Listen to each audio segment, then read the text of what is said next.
Commander Zix Tal of the Galactic Reconnaissance Force squeezed his 4 eyes shut and opened them again, convinced he was experiencing a mirage. His chromatophores shimmered between disbelief purple and terror green as he gazed at the scene below through his quantum-enhanced binoculars. Lieutenant VRZ, he murmured to his science officer, "Please confirm, are there any traces of mind-altering gases in the atmosphere?" The lieutenant's tentacles twitched anxiously as she checked her instruments once more. "No, Commander. The air is exactly as we predicted, 21% pure oxygen, just like every other deadly corner of this planet. No additional compounds that could explain this." She gestured toward the human military facility beneath them, their 6-member team safely concealed within a climate-controlled observation pod, camouflaged in the dense forest canopy. After 2 weeks of watching the humans, Zix Tal was beginning to question everything he believed about intelligent species. "Add it to the report," he ordered, his voice a mix of detached professionalism and barely contained disbelief. Day 14 of surveillance. The humans persist in completely ignoring the most basic safety protocols. The training grounds lack gravity dampeners, radiation shielding, or even rudimentary atmospheric filtration.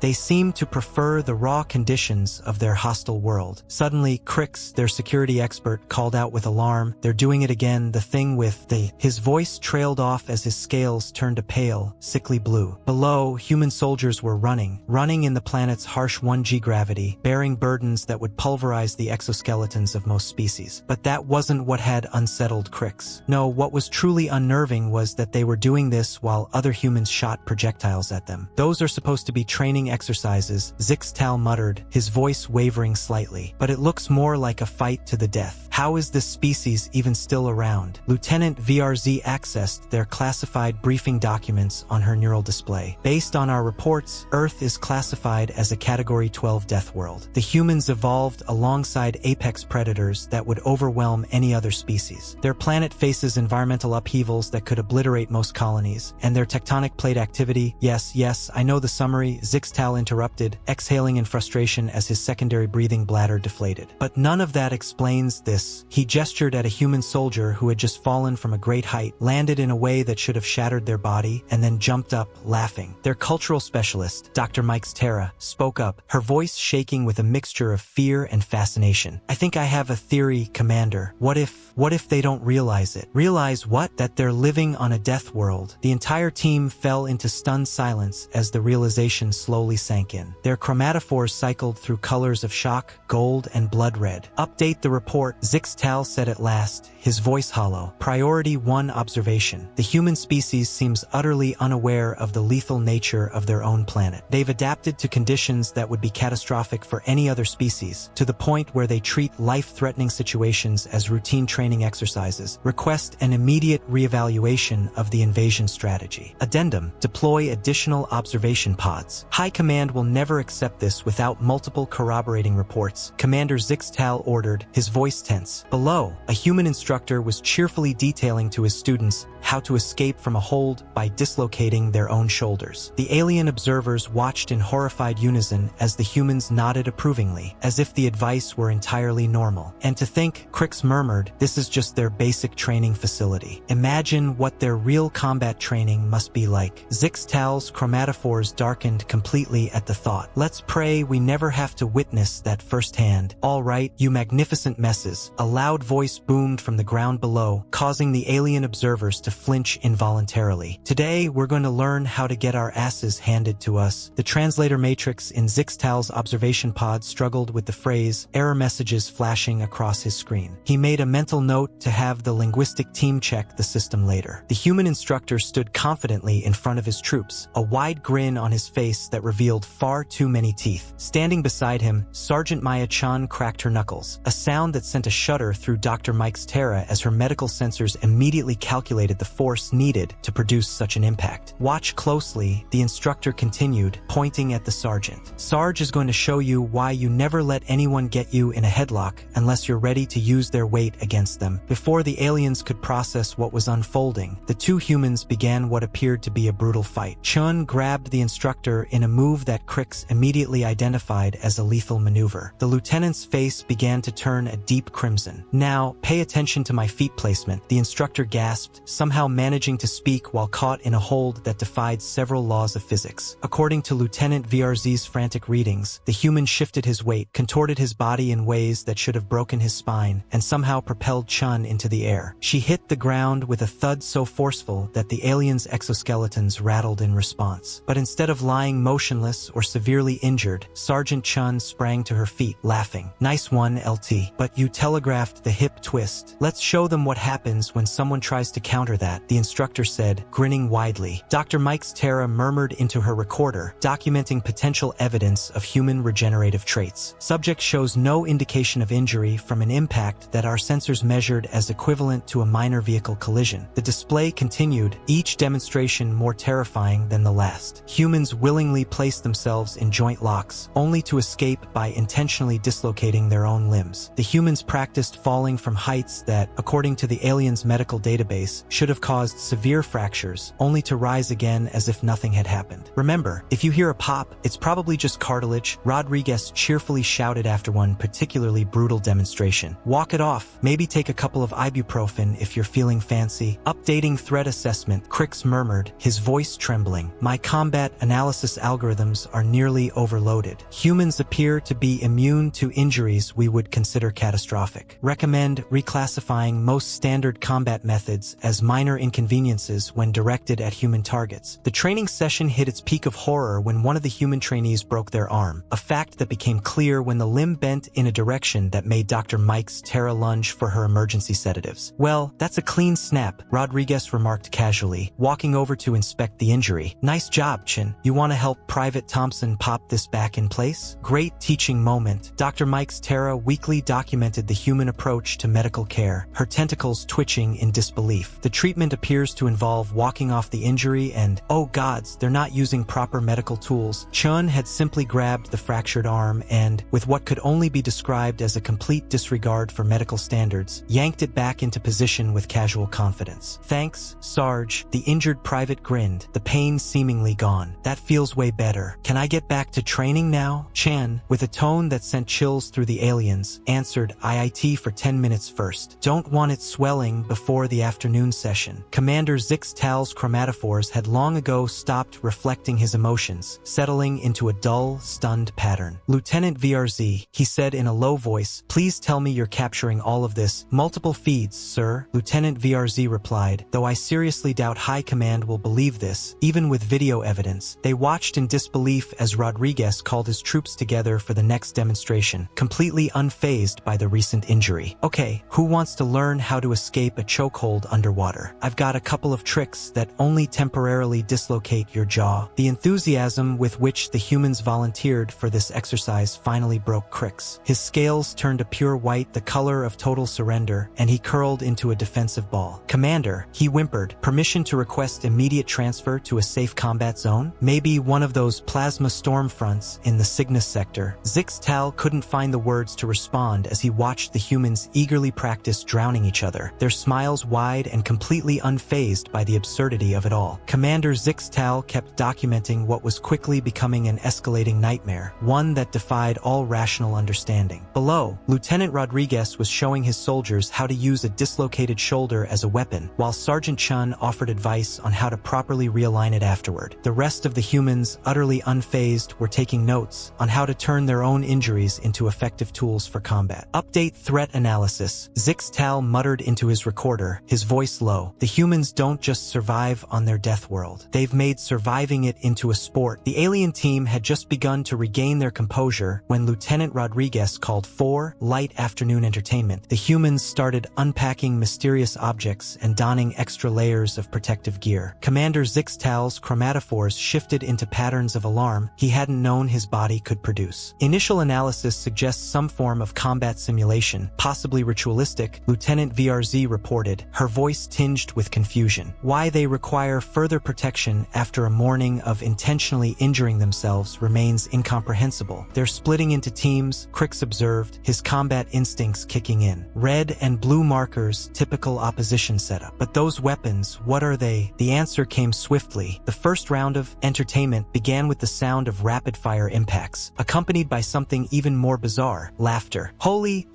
sir, that was a good one." A human soldier twirled dramatically as blue paint paint splattered across their chest. They collapsed theatrically to the ground, clutching their wound and laughing uncontrollably. Right in the heart, you glorious...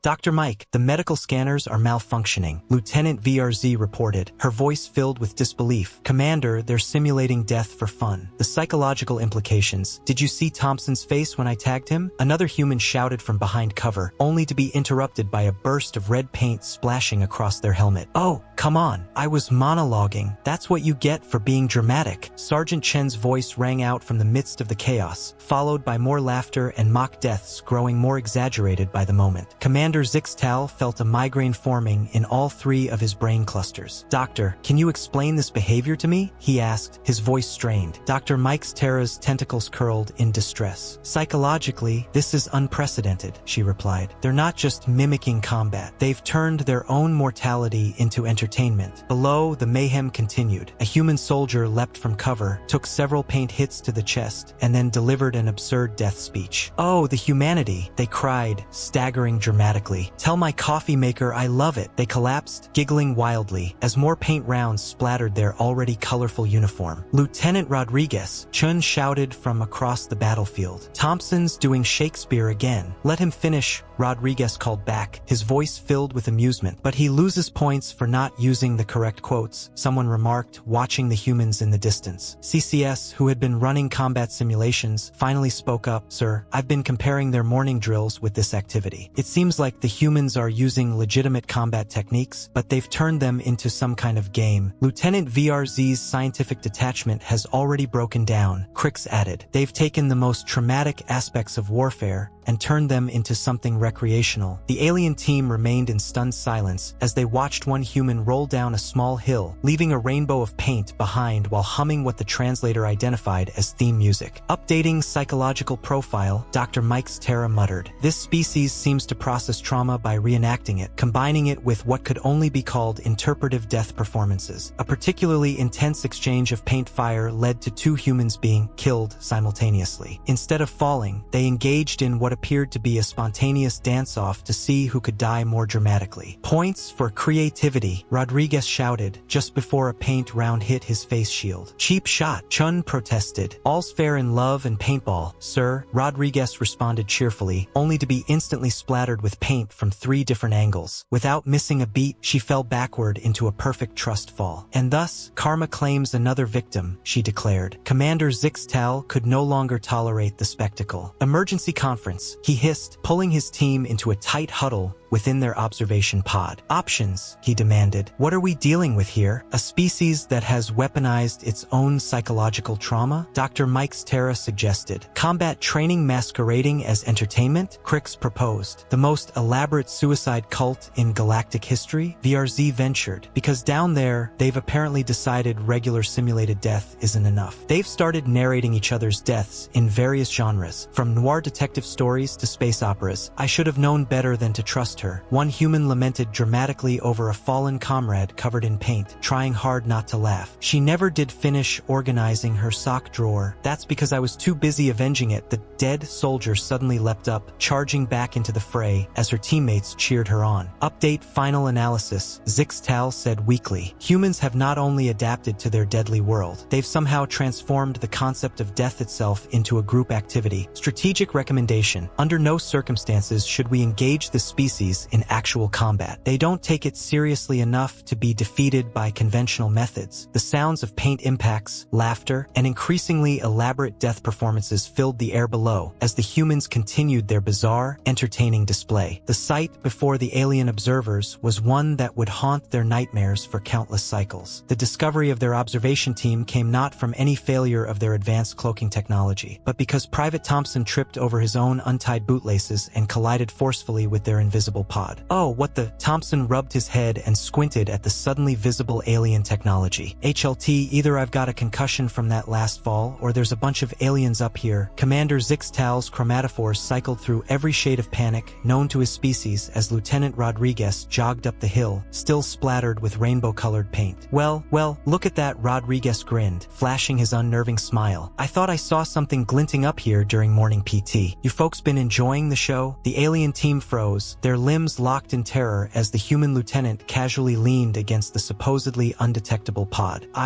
Commander Zixtal stammered, struggling to maintain any sense of protocol. This is a Category 12 restricted observation mission. You shouldn't even be able to see us. Oh, is that what that field was? Rodriguez knocked on the pod's hull. Chin, get over here and take a look at this. They've got cloaking tech using that weird quantum stuff you studied back in college. Sergeant Chun arrived moments later, her face lighting up with genuine excitement. No way, is this a Mark 7 photonic displacement array? I did my thesis on the theoretical models for these, but I've got to say, your power coupling looks a little unstable. The aliens could only watch in stunned horror as Chun proceeded to point out several flaws in their supposedly superior technology. You're not concerned by our presence? Dr. Mayera finally found her voice. Should we be? Rodriguez shrugged casually. You've been up here for 2 weeks, right? If you were planning something hostile, you would have done it before Thompson faceplanted into your pod. I meant to do that, Thompson called out from where he sat on the ground. Tactical face-first reconnaissance. Lieutenant VRZ's scientific curiosity finally overpowered her fear. But we've been documenting your combat techniques, your complete disregard for safety, and your ritualistic death reenactments. Oh, you mean the paintball? Rodriguez laughed. That's just for fun. You should see what we do when we're actually trying to hurt each other. Hey, you guys want to join in? We've got spare gear. The entire alien team recoiled in horror, except for Crix, who unexpectedly raised a tentacle. What does it feel like, this simulated death? Tell you what, Chin grinned and pulled out a spare paint marker. Why don't we show you? ALT,